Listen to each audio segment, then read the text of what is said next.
sebagaimana yang dinyatakan oleh Rasulullah Sallallahu Alaihi Wasallam, yang mana bila seorang itu berada dalam majlis ilmu, pertama ketenangan akan diperolehi, yang kedua dikeromoni oleh para malaikat, yang ketiga diselubungi oleh rahmat Allah, dan yang keempat Allah sebut siapa yang ada di dalamnya, di dalam majlis ilmu itu.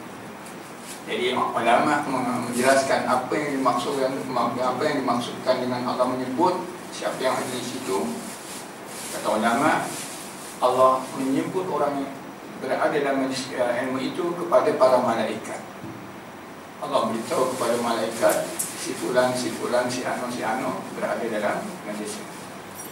Masya Allah, bahagianya kita kalau kita sentiasa berada dalam majlis ilmu. Satu malam tu 4 perkara diperolehi. Kalau 2-3 malam dan sebagainya, tambah lagi kuliah subuh, tambah lagi kuliah duha umpamanya, kan berapa banyak kebaikan. Sedangkan kita berada dalam majlis ilmu seperti ini, 1 sen pun tak ada bayaran. Kalau nak masukkan duit pun dalam tabung, tetap dapat pahala. Tak sama dengan orang bayar 10-20 ringgit nak tengok bola, yang tak dapat pahala apa-apa. Ruginya ya, seronok tengok bola, tapi tak dapat pahala apa-apa, walaupun tak berdosa. Kemungkinan berdosa pula, sebab banyak maki hamun nanti berlaku. Berdosa pula, kan. Di majlis ilmu seperti ini tak ada maki hamun, malah kita disuruh supaya bersihkan hati kita. Mudah-mudahan dengan hati yang bersih itu, ilmu akan masuk dengan baik kepada kita, dan ia akan memberi kesan dalam kehidupan kita. Itulah barakah namanya. Sebab ilmu yang memberi kesan, itulah dinamakan barakah. Kalau sekiranya tidak memberi kesan apa-apa, ia tidak mengandungi barakah. Jadi inilah sedikit ya mukadimah malam ini. InsyaAllah kita malam ini akan melihat ayat yang kedua dari surah Al-Fatihah.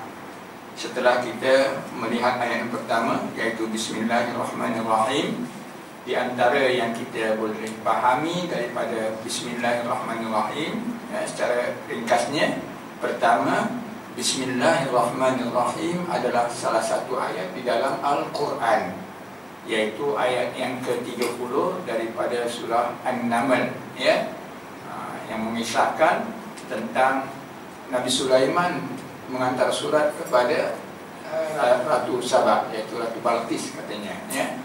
Jadi innahu min Sulaiman innahu bismillahirrahmanirrahim. Artinya Bismillahirrahmanirrahim ini memang ada di dalam Al-Quran, yang pertama. Yang kedua yang kita nak ambil ialah apa dia?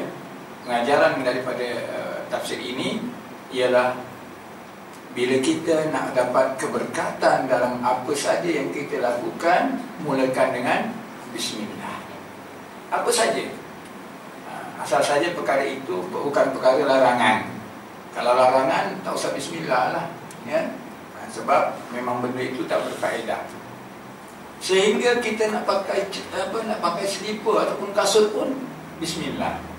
Sebab pakai kasut, pakai selipar ada faedahnya. Itu yang dikatakan, disebut oleh Nabi SAW, kullu amrin fi balin la yubda'u fihi bismillah fa huwa aqta. Setiap perkara yang bermanfaat, kalau tak dimulakan dengan Bismillah, tak ada berkat. Kalau tak baca Bismillah, mungkin tak berdosa, tapi tak berkat lah. Itu. Jadi kita lakukan. Lebih-lebih lagi yang memang ada disebut secara khusus, ya. Seperti apa? Makan umpamanya.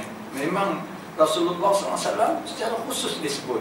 Bila ada seorang sahabat tu yang nak makan macam dia kukuh-kukuh itu kan, dia nak menyangkau jauh kan, Rasulullah SAW kata baginda, ya ulam samillah, wahai anak, bacalah bismillah. Nak mula. Wa qul biyaminik, makan dengan tangan kanan. Wa qul mimma yalik, makan yang dekat dengan kau je lah. Tak ada larangan kalau nak minta yang jauh, tapi bagi tahulah pakcik, yang jauh tu sedap sangat ni. Nak minta sikit boleh. Gitu kan? Kalau enggak lah, tapi jangan begitu ya nak ya, insya-Allah ya. Ini kalau dalam majlis minum macam ini, insya-Allah tahulah adab-adab ya. Adab-adab dalam majlis insya-Allah. Kita harapkan ramai lagi anak-anak yang suka mendengar majlis ilmu seperti ini. Baik, itu yang kita boleh ambil lah ya, beberapa perkara yang berkaitan dengan Bismillahirrahmanirrahim. Yang penting lagi ialah Ar-Rahman Ar-Rahim, iaitu Allah pengasih penyayang itu kita nak rasakan dengan hati kita. Itu yang paling penting, nak rasakan dengan hati kita ya. Bagaimana? Kita lihat kehidupan kita. Kalau tidak kerana rahmat Allah Subhanahu Wa Taala, lama dah kita mati, tak hidup kita. Kenapa? Oksigen. Cuba tengok, ada terputus tak? Ada bekalan oksigen terputus, macam elektrik, tak ada. Bekalan air terputus, tak ada. Bekalan makanan terputus, tak ada. Oksigen tak putus langsung, akan diberi terus oleh Allah Ta'ala. Terasa tak Allah Ta'ala itu pengasih penyayang? Ini yang penting. Dia tengok, ya Allah, memang pengasih penyayang lah. Ini para jamaah yang perlu kita lakukan dan usahakan, supaya hati kita sentiasa merasakan sifat-sifat Allah ada pada diri kita, ada dalam kehidupan kita. Baru seronok kita menjadi seorang hamba yang benar-benar mengenal Allah Ta'ala. Itu yang kita lihat tentang Bismillahirrahmanirrahim. Malam ini insya-Allah kita akan lihat ayat yang kedua pula. Alhamdulillahirabbil alamin. Jadi Alhamdulillahirabbil alamin, apa katanya? Inna kalimatal hamdulillah hiya syu'urul ladzi yadishu fi qalbi kulli mu'min 'ala an-ni'amil lati an'ama Allah biha 'ala 'ibadihi. Sesungguhnya kalimat alhamdulillah, yaitu perkataan alhamdulillah itu, ia adalah suatu perasaan yang mengalir dalam hati setiap orang mukmin. Perasaan itu kenapa? Akibat menerima nikmat yang Allah Ta'ala kurniakan kepadanya yang tak terkira banyaknya. Bila dia merasakan macam jadilah, alhamdulillah, oksigen masih tetap ada.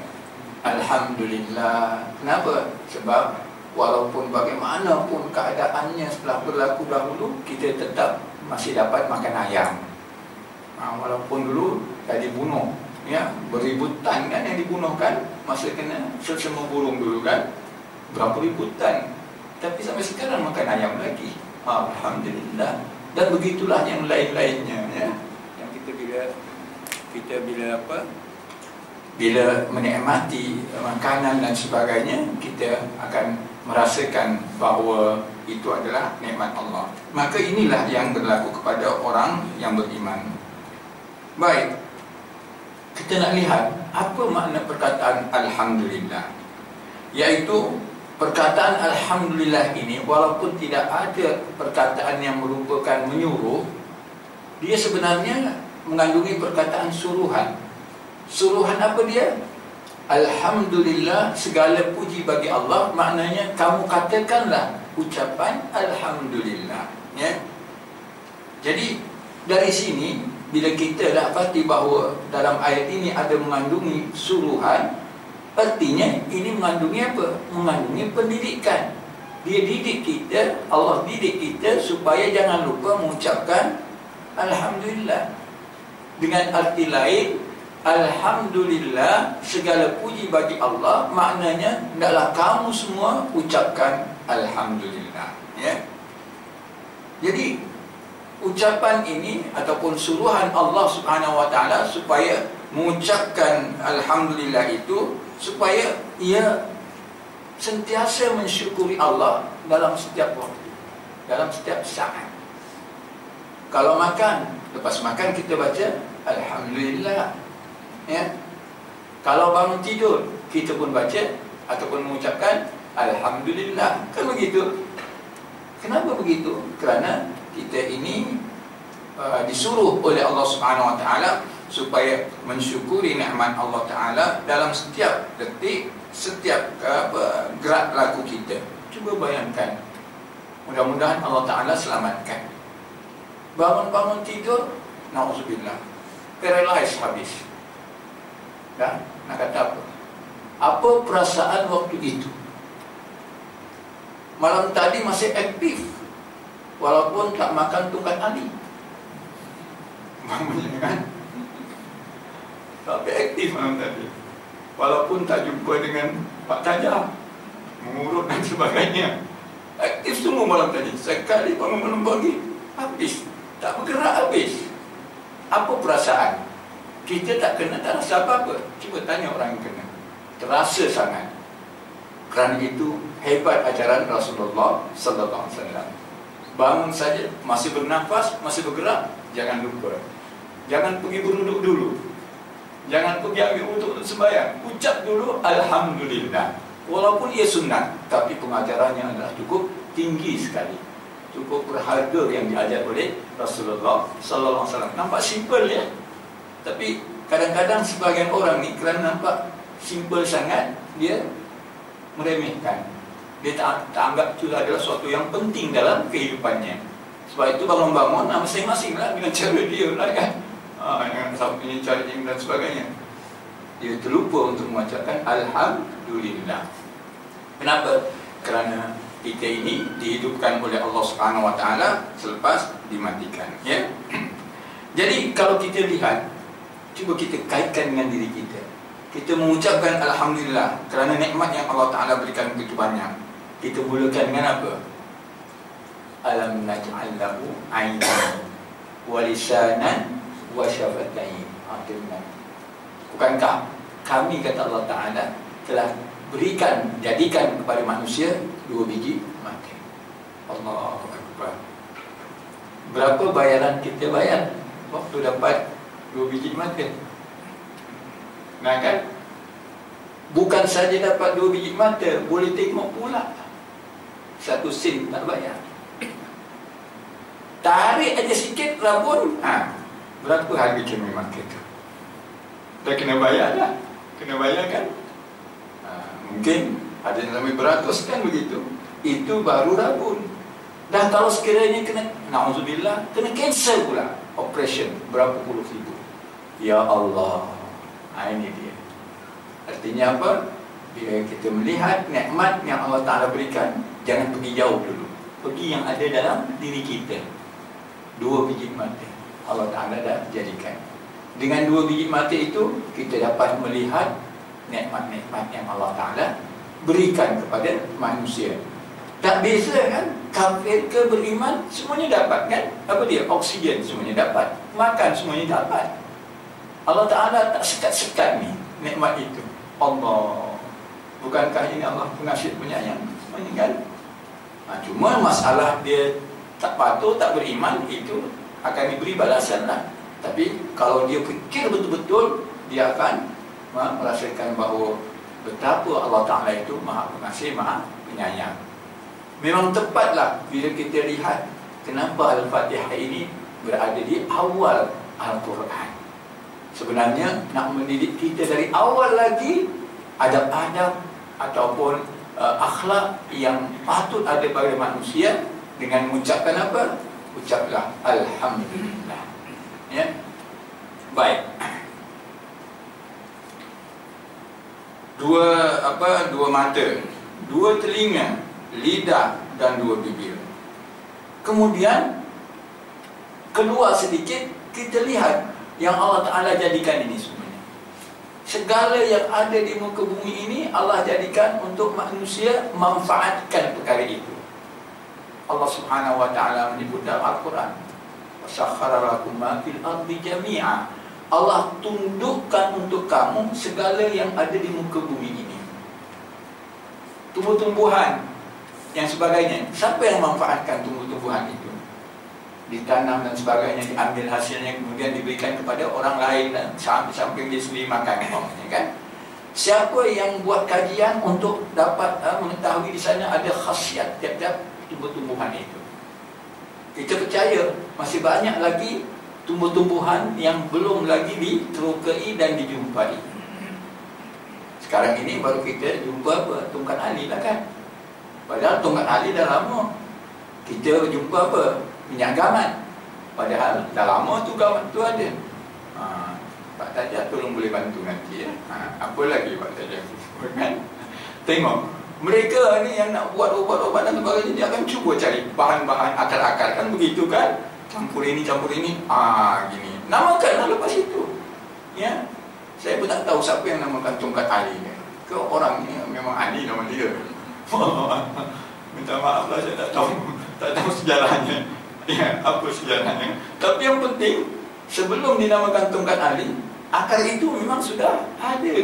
Ini yang Allah Ta'ala kata dalam Al-Quran, ma khalaqnas samawati wa ma khalaqnas samawati wal arda wa ma bainahuma la'ibin.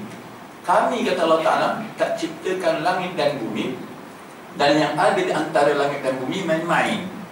Maknanya setiap yang Allah Ta'ala jadikan tu ada hikmatnya, ada tujuannya. Kerana Allah Maha Suci melakukan yang sia-sia. Kalau kita lihat ini, ya Allah, banyaknya lagi ya yang perlu kita rasakan nikmat yang Allah Ta'ala berikan kepada manusia. Kalau ikan umpamanya, kan macam-macam kita dengarkan, ikan ini khasiatnya gini, ikan ini khasiatnya begitu kan. Walaupun kita tak tahu secara detail, tapi kita tahu secara umum bahawa ikan-ikan itu sendiri pun yang berbeza-beza ada khasiatnya masing-masing. Subhanallah, padahal dia jenis ikan juga. Dan begitulah juga dengan tanam-tanaman, rumput dan sebagainya. Masing-masing dijadikan oleh Allah Ta'ala ada manfaat yang boleh diambil oleh manusia. Ini yang dikatakan oleh Allah Ta'ala, وَسَخَّرَ لَكُمْ مَا فِي الْأَرْضِ جَمِيعًا. Allah Ta'ala telah tundukkan semua yang ada di muka bumi ini. Tumbuh-tumbuhan, tanam-tanaman, emas dan perak. Dari mana manusia gali itu? Kemudian apa? Minyak petrol. Dari mana manusia gali? Dasar lautan. Yang buatnya ialah manusia. Kemudian binatang yang kambing biri umpamanya. Siapa yang memanfaatkan bulu kambing biri itu untuk dijadikan baju menahan sejuk? Manusia juga kan? Subhanallah. Dengan ilmu yang Allah Ta'ala berikan kepada manusia daripada mereka ataupun mencipta sesuatu perkara atau satu benda dengan bilangan yang sedikit. Sekarang ini dengan kemajuan sains teknologi, dalam beberapa minit dia boleh buat beratus, banyak sekali kan. Kalau kita lihat, inilah di antara yang Allah Ta'ala sebutkan dalam Al-Quran, Allamal insana ma lam ya'lam. Allah mengajar manusia satu benda yang dahulunya dia tidak tahu. Baik, satu yang kita nak ambil pengajaran supaya kita amalkan. Manusia biasa, kita sebagai orang beriman maukan reda Allah Subhanahu Wa Taala. Mungkin kita masih ingat dalam satu ceramah dulu, ya, yang mana Allah Subhanahu Wa Taala menyebutkan bahawa reda Allah itu adalah lebih besar daripada nikmat yang ada di dalam syurga. Allah mengatakan wa ridwanu minallahi akbar, dan keredaan Allah adalah lebih besar. Lebih besar apa? Daripada nikmat syurga itu. Mengikut satu riwayat, Rasulullah SAW memberitahu kepada ahli, Allah Ta'ala berkata, memanggil ahli syurga, wahai ahli syurga, ya. Mereka pun menjawab jawab panggilan Allah Subhanahu Wa Ta'ala. Kemudian Allah Ta'ala tanya kepada mereka, apakah kamu sudah suka dan gembira dengan apa yang telah kamu dapati dari janji-janji aku, kata Allah Ta'ala. Mereka menjawab, bagaimana kami tak suka wahai Tuhan, sedangkan nikmat yang kau janjikan itu begitu banyak sekali, ya. Kemudian Allah tanya lagi, kamu mau tak yang lebih besar daripada itu? Mereka menjawab, adakah yang lebih besar daripada itu ya Allah? Kata Allah, reda aku lebih besar daripada nikmat yang kamu dapati itu. Keredaan Allah Subhanahu Wa Ta'ala. Dan biasa kita dengar doa imam apa tu pun kita sendiri, Allahumma inna nas'aluka ridhaka wal jannah. Ya Allah, kami mohon kepadamu keredaanmu dan balasan syurga. Itu kita minta. Kemudian dari segi amalan, kita kena jaga. Ini kita didik anak-anak kita, bahawa kalau nak dapat rida Allah, kena redakan dua ibu bapa. Maknanya kena lakukan perkara yang menjadikan ibu bapa gembira, ya. Sebab kata Rasulullah SAW, ridallah fi ridal walidain. Keredaan Allah terdapat pada keredaan dua ibu bapa. Dengan apa saja yang boleh menggembirakan ibu bapa, ya. Kadang-kadang bukan dengan duit, cukup dengan telefon saja ibu bapa gembira, Masya Allah, cukup besar kebaikannya, kan? Jangan sampai kadang-kadang ada orang anak ni sampai maknya dah telefon, kami tanya, mana ni?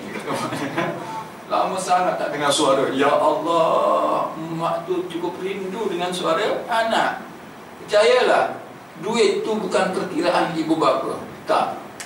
Dia dengar saja anaknya, suaranya menyukakan dia, sudah cukup sebagai suatu yang membahagikan dua ibu bapa. Jadi yang kita nak lihat dalam hal ini, iaitu yang berhubung dengan reda Allah. Ya, dalam satu hadis Rasulullah sallallahu alaihi wasallam yang diriwayatkan oleh Imam Muslim, apa kata baginda? Innallaha la yarda minal 'abdi an ya'kulal aklata fayahmaduhu 'alaiha aw yashraba syurbata fayahmaduhu 'alaiha. Sesungguhnya Allah meredai seseorang hamba bila ia makan satu suapan makanan, dia pun mengucapkan Alhamdulillah. Begitu juga apabila ia minum seteguk air, dia pun mengucapkan Alhamdulillah. Subhanallah. Para jamaah, rupanya waktu kita lepas makan Alhamdulillah, kat situ kita dah dapat reda Allah Subhanahu wa ta'ala. Kalau kita rasakan, maknanya kita rasakan bahawa tenang hati kita, ya, tak gelisah apa-apa, itu menunjukkan diredai oleh Allah Subhanahu wa ta'ala, ya. Sebab kita sudah memuji Allah Subhanahu wa ta'ala. Jadi tenang aja kita, tak rasa apa-apa gelisah, tak rasa risau dan sebagainya, kerana kita mendapat keridaan Allah Subhanahu wa ta'ala. Baik. Kemudian dalam satu riwayat daripada Ibnu Majah. Nah, ini ucapan, ya, ataupun wirid yang kita baca dalam lepas sembahyang. Oh, hebat betul wirid ini. Ya, yaitu daripada Ibnu Umar radhiyallahu anhu yang disebut dalam Sunan Ibnu Majah, bahawa Rasulullah sallallahu alaihi wasallam suatu hari berbicara dengan mereka, dengan para sahabat. Apa kata baginda sallallahu alaihi wasallam? Anna 'abdan min 'ibadillahi qala, ya Rabbi lakal hamdu kama yanbaghi li jalali wajhika wa 'azimi sultanik. Ini kan salah satu wirid yang kita baca, kan? Apa kata Rasulullah SAW? Sesungguhnya seorang hamba dari kalangan hamba Allah, dia mengatakan apa? Ya Rabbi lakal hamdu, wahai Tuhanku, kepunyaan Engkaulah pujian yang sebenarnya. Kama yanbaghi li jalali wajhika, sebagaimana yang sewajarnya keagungan dirimu, wa azimi sultani, dan keagungan kuasamu. Bila seorang hamba mengatakan demikian, apa kata Rasulullah SAW? Perkataan ini fa'addalat bil malakaini, ia menyukarkan malaikat. Perkataan apa? Ya Rabbi lakal hamdu kama yanbaghi li jalali wajhika wa azimi sultanik. Kan ini dia baca lepas sembahyang, kan? Okey. Ini dalam hadis, ya. Mungkin ada yang lain sikit, tapi yang dalam hadis daripada Ibnu Umar disebut dalam Sunan Ibnu Majah, perkataannya ya Rabbi lakal hamdu kama yanbaghi li jalali wajhika wa 'azimi sultanik. Maka perkataan ini, kata Rasulullah SAW, abdalat bil malakaini, menyukarkan, menyusahkan dua malaikat nak catat macam mana, ya. Falam yadriya kaifa yaktubaniha. Kedua-dua malaikat tak tahu nak tulis ni, nak catat macam mana, ya. Kemudian fasa'ida ila sama, maka kedua malaikat itu naik ke langit. Wa qala, dan kedua-duanya berkata, ya Rabbana, wahai Tuhan kami, inna abdaka qad qala maqalatan la nadri kaifa naktubuha. Sesungguhnya ada seorang hamba-Mu telah mengatakan satu perkataan yang kami tak tahu nak tulis sebagai catatan pahalanya. Tak tahu malaikat, ya. Qala Allah azza wa jalla wa huwa a'lamu bima qala. Allah pun menjawab kepada malaikat, dan Allah memang mengetahui apa yang dikatakan hambanya itu. Allah Ta'ala tanya kepada malaikat, Maza qala abdi, apa yang dikatakan oleh hambaku yang sehingga kamu berdua tidak tahu nak mencatat? Maka kedua-dua malaikat pun berkata, Ya Rabbi, wahai Tuhan, innahu qad qala, sesungguhnya hamba-Mu itu telah mengatakan, Ya Rabbi lakal hamdu kama yanbaghi li jalali wajhika wa 'azimi sultanik. Itu perkataan yang diucapkan oleh hamba, yang dikatakan oleh malaikat tadi, tak tahu nak memberikan pahala dan sebagainya. Faqala Allahu lahuma, maka pun Allah pun berkata kepada dua malaikat, apa katanya? Uktubuha kama qala 'abdi. Kamu catat sajalah apa yang ditulis, yang dikatakan oleh hamba-Ku. Catat perkataan itu. Iaitu perkataan apa? Ya Rabbi lakal hamdu kama yanbaghi li jalali wajhika wa 'azimi sultan. Catat aja itu. Maknanya kamu dah tak tahu nak beri pahalanya macam mana. Catat aja perkataan itu, hatta yalqani, sehingga nanti kedua hamba itu berjumpa dengan aku, fa ajziyahu biha, aku tetap akan beri balasan kepadanya dengan perkataan itu tadi. Kalau istilah apa? Istilah sekarang hadiah-hadiah ni hadiah apa katanya? Hadiah surprise lah ni. Surprise grand prize, tu ya. Hadiah yang apa, yang besar, yang surprise. Tak tahu kan? Sebab malaikat sendiri tak tahu nak mencatat bagaimana balasan yang akan diberi kepada orang yang demikian. Ini disebut dalam Sunan Ibnu Majah, ya, daripada Ibnu Umar radhiyallahu anhuma. Jadi berdasarkan kepada ini, kita dapat hasilkan bahawa rupanya walaupun nampak perkataannya simple dan mudah saja, tetapi rupanya ia adalah begitu tinggi sekali nilainya di sisi Allah Subhanahu Wa Taala, sehingga Allah Taala rahsiakan. Macam yang biasa kita dengar tentang apa? Tentang puasa kan? Bila puasa kita dengar, ya, penceramah-penceramah dan sebagainya, dalam ceramah ataupun dalam kuliah akan menyebutkan tentang apa? Tentang fadilat puasa itu sendiri, ya. Yang baginda Rasulullah SAW mengatakan bahawa setiap amalan manusia ini adalah untuknya. Mana-mana amalan yang dibuat, satu kebaikan dibalas dengan 10 sehingga 700 dan seterusnya. Tapi kata Rasulullah SAW, Allah Ta'ala mengatakan, melainkan puasa itu adalah untukku dan aku akan beri balasannya sebagaimana yang aku kehendaki, kata Allah Ta'ala. Subhanallah, bila kata-kata seperti ini kita dengar, kita rasakan dengan hati kita betapa tingginya nilai ucapan Ya Rabbi lakal hamdu kama yanbaghi li jalali wajhika wa 'azimi sultanik. Dan ini kita dah, bila dah kita baca selepas solat umpamanya, dan kita dah paham sekarang kedudukan ataupun kelebihan kata-kata ini, mudah-mudahan kita dapat merasakan bahawa Allah Subhanahu Wa Taala sangat menghargai kata-kata seperti ini, ya. Sama juga kalau kita lihat ada dua perkataan yang Rasulullah sallallahu alaihi wasallam menyebutkan, mungkin kita tak perasan kedudukannya yang begitu tinggi di sisi Allah Taala. Kata baginda apa dia? Kalimatani khafifatan fil lisan, thaqilatan fil mizan, ya. Ada dua kalimat ataupun dua perkataan yang ringan disebut dengan lidah tapi berat dalam timbangan, ya. Apa dia? Subhanallah wa bihamdihi, subhanallahil azim wa bihamdihi. Ringan kalau nak ucapnya kan, tapi kata Rasulullah SAW, dalam timbangan Allah, iaitu pahala yang akan diberikan, begitu besar sekali ataupun berat sekali. Tapi tak disebutkan berapa beratnya, tidak disebut oleh Rasulullah SAW. Tapi bila kita lihat siapa yang meletakkan ataupun menentukan berat ataupun timbangan pahala yang akan diberikan, iaitu Allah Subhanahu wa Ta'ala. Sebab itu para jemaah, apa saja yang kita lakukan ini, kita kena lihat siapa yang beri, bukan berapa banyak dia beri. Ini kita kena letakkan demikian, ya. Sebab kalau kita melihat berapa banyak dia beri, nanti kalau diberikan sedikit akan merungut pula. Dapat sikit, ya.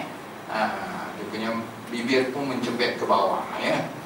Dia patutnya melengkung ke atas, ya. Bibir dia, tangannya ke bawah. Sebab sikit sangat dia tak faham, dia tak mengerti bahawa yang penting ialah siapa yang beri. Bila Allah yang beri, Masya Allah, bagi kita yang benar-benar telah meletakkan diri kita sebagai hamba yang taat kepada Allah, kita akan merasakan, mengatakan bahawa tak mungkin Allah Ta'ala akan beri benda yang menyusahkan kita, benda yang merugikan kita. Tak mungkin. Sebab Allah tidak begitu sifatnya. Cuma masalahnya manusia tidak mengenal hal ini, ya. Tapi syaratnya kita benar-benar menjadi hamba yang iyyaka na'budu semata-mata. Dikau sajalah yang kami sembah. Baru nanti iyyaka nasta'in. Malah kalau dia nak bagi apa pun, kita minta pertolongan kepada Allah, tetap Allah Ta'ala tolong. Kalau kita minta kepada Allah Subhanahu wa Ta'ala, tetap Allah Ta'ala apa? Akan beri apa yang kita minta. Tapi harus kita faham bahawa yang Allah beri itu adalah pilihan Allah.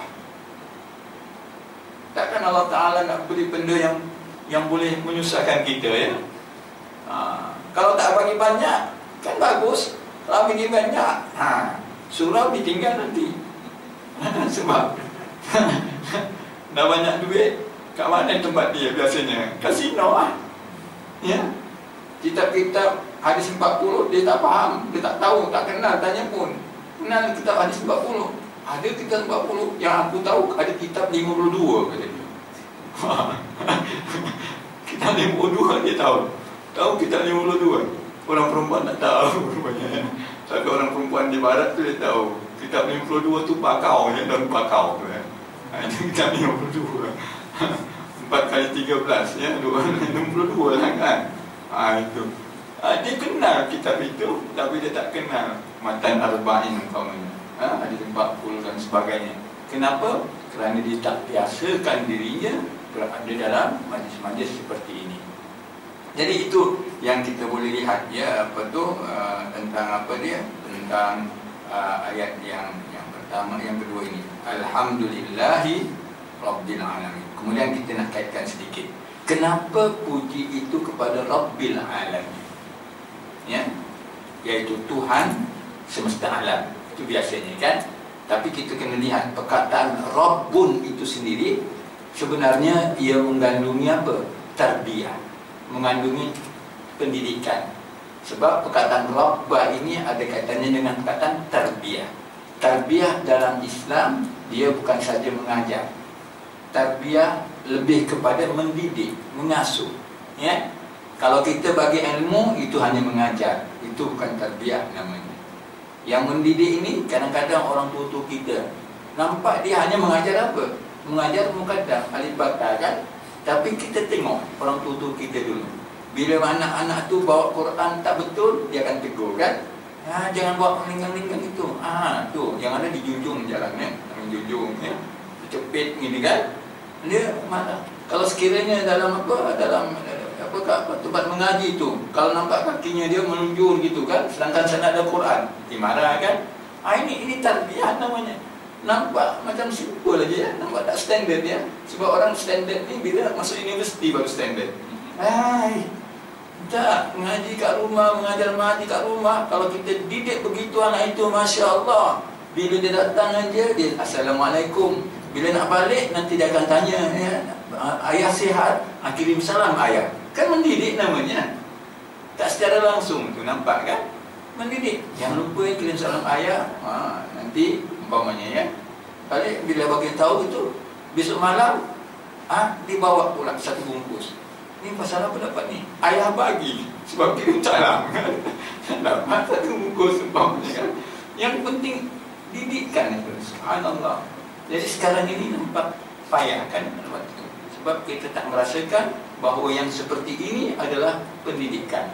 Baik, kalau kita lihat kepada Rabbul Alamin pula ya sekarang ni, iaitu kaitan perkataan apa dia? Perkataan Alhamdulillah tadi dikaitkan dengan Rabbil Alamin.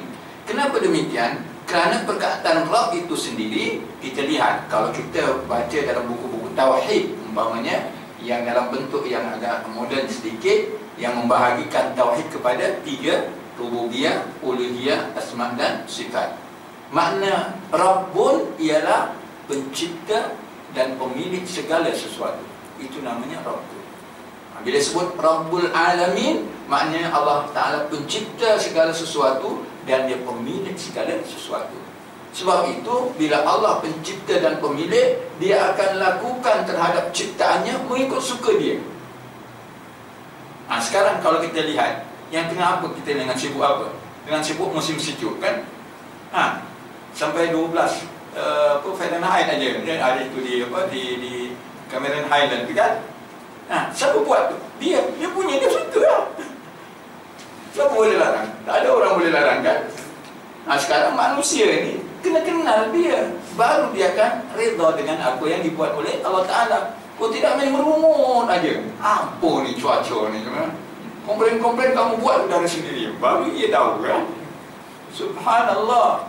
Allahumma la mani'a lima a'taita wa la mu'tiya lima mana'ta. Ya Allah, tidak ada siapa yang boleh menghalang apa yang kau beri. Walaupun kamu tak suka, Allah nak buat, tak boleh larang. Wala mu'tiya lima mana'ta. Dan tidak ada siapa juga yang boleh memberi apa yang kau tahan. Bila Allah Ta'ala nak tahan, berbuatlah macam mana, tak sampai kepada kita benda itu. Rezeki umpamanya tak sampai. Sebab itu, wirid-wirid macam ni kita dapat rasakan dengan kebesaran dan keagungan Allah Subhanahu Wa Ta'ala. Ya, baik.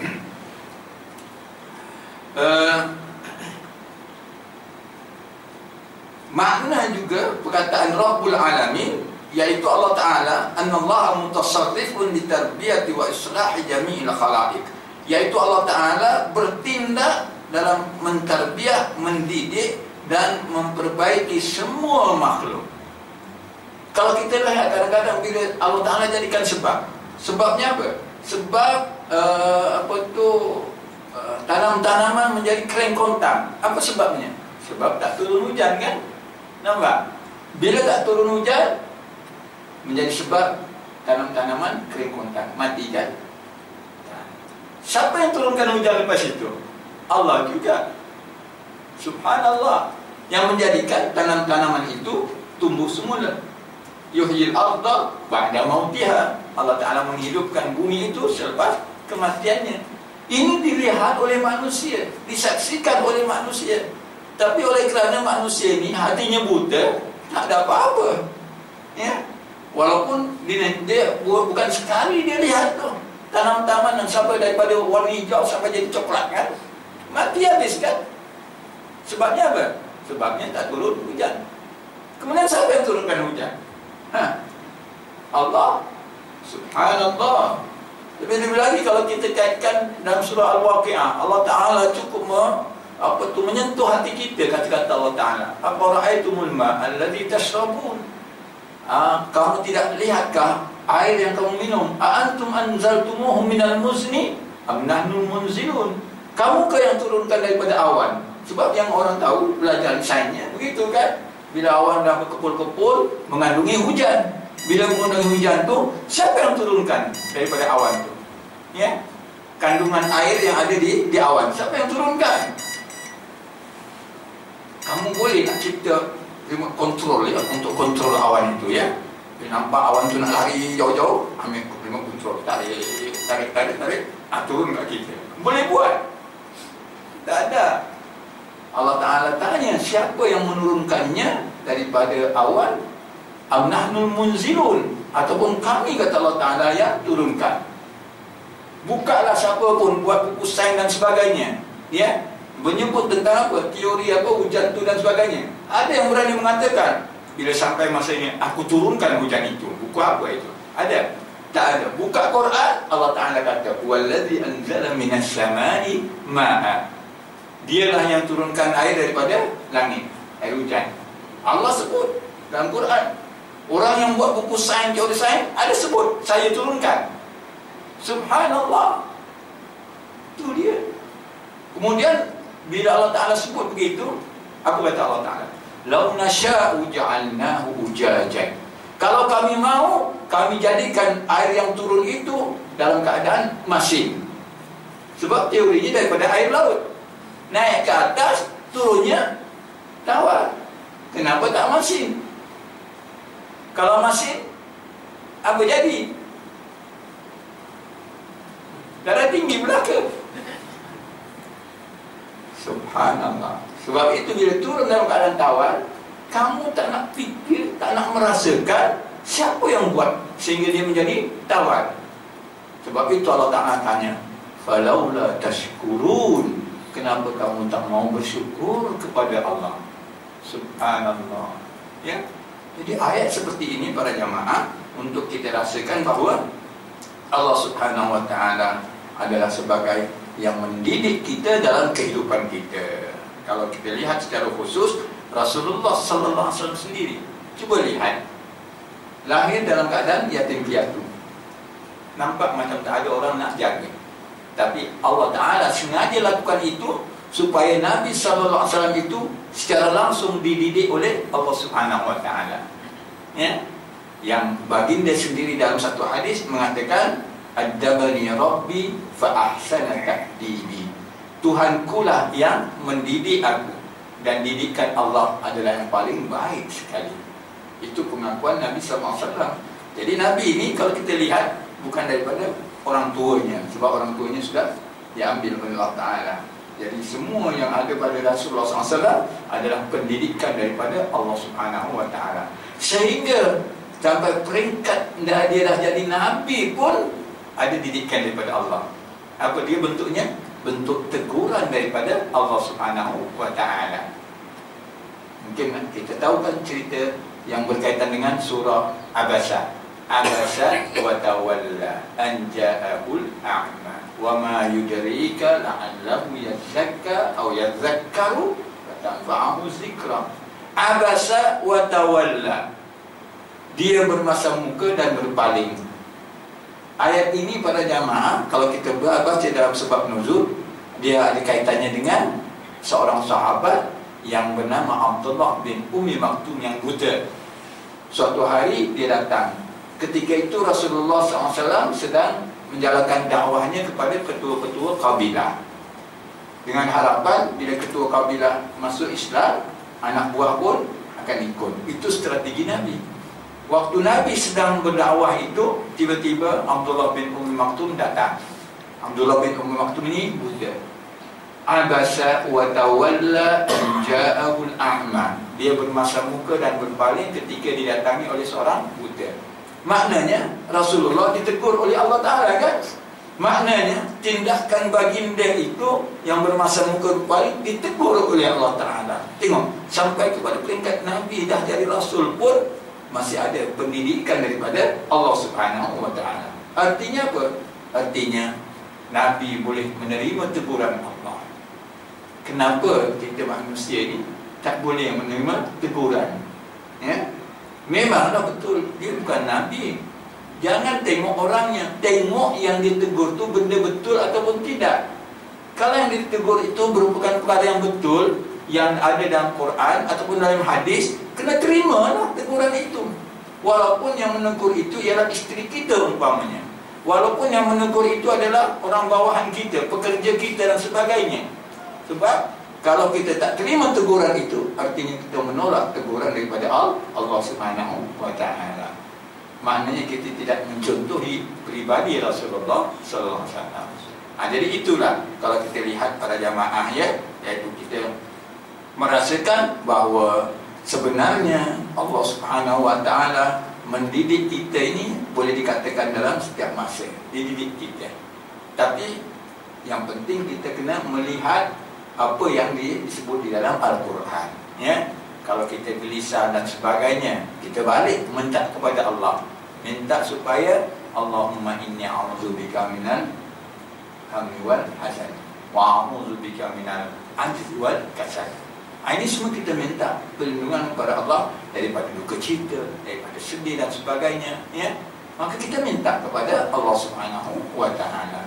Jadi kenapa? Kerana orang yang beriman ini tahu bahawa dia bila berhadapan dengan sesuatu, dia akan tahu bahawa di sana ada yang boleh menolongnya, membantunya, menyelamatkan dan sebagainya. Maka dia akan menghadap kepada Allah Ta'ala, minta kepada Allah Ta'ala apa yang dialaminya itu.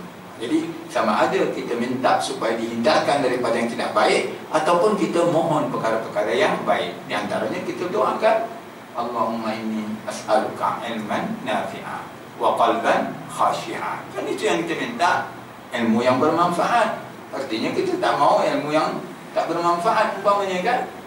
Begitu juga qalban khashi'a, kita mau hati yang khusyuk, iaitu hati yang mau menerima teguran-teguran Allah, petunjuk Allah Ta'ala. Tidak mau menjadi hati yang keras, yang degil. Kita minta itu kepada Allah Subhanahu Wa Ta'ala. Jadi inilah dia di antara yang kita boleh ambil daripada ayat yang kedua ini, Alhamdulillahirabbil alamin. Ya, kesimpulannya kita mahukan reda Allah. Kalau kita mahukan reda Allah, banyak jalannya yang boleh kita lakukan. Ya, di antaranya yang disebutkan dalam hadis tadi. Lepas makan, ucaplah Alhamdulillah. Lepas minum, ucaplah Alhamdulillah. Maka akan dapat reda Allah Ta'ala. Ataupun jagalah hati orang tua, ya, ibu dan bapa. Maka di sana akan mendapat reda Allah Subhanahu wa Ta'ala. Jadi itulah untuk malam ini, ya. Saya tak boleh panjang-panjang sikit sebab usulan suku ada di sekolah Al-Amin pula ni pas ini, insyaAllah, ya. Mudah-mudahan apa yang kita perolehi ataupun kurniaan Allah Subhanahu wa Ta'ala kita sama-sama manfaatkan, ya. Mudah-mudahan untuk orang lain kita sebarkan, sampaikan, ya, kepada orang lain. Mudah-mudahan boleh membantu mereka untuk menjalankan hidup dengan cara yang dikehendaki oleh Allah Subhanahu wa Ta'ala. Jadi insyaAllah seperti biasa, sebelum kita meninggalkan majlis ilmu seperti ini, sama-samalah kita bertasbih kafarah dan membaca surat Al-Asr. Subhanakallahumma wa bihamdika, asyhadu an la ilaha illa anta, astaghfiruka wa atubu ilaik. Bismillahirrahmanirrahim. Al-Asr. Innal insana lafi khusr illa alladhina amanu wa amilus solihat wa tawasaw bil haqqi wa tawasaw bis sabr. Sallallahu ala sayyidina Muhammad wa ala alihi wa sahbihi wa sallam, walhamdulillah.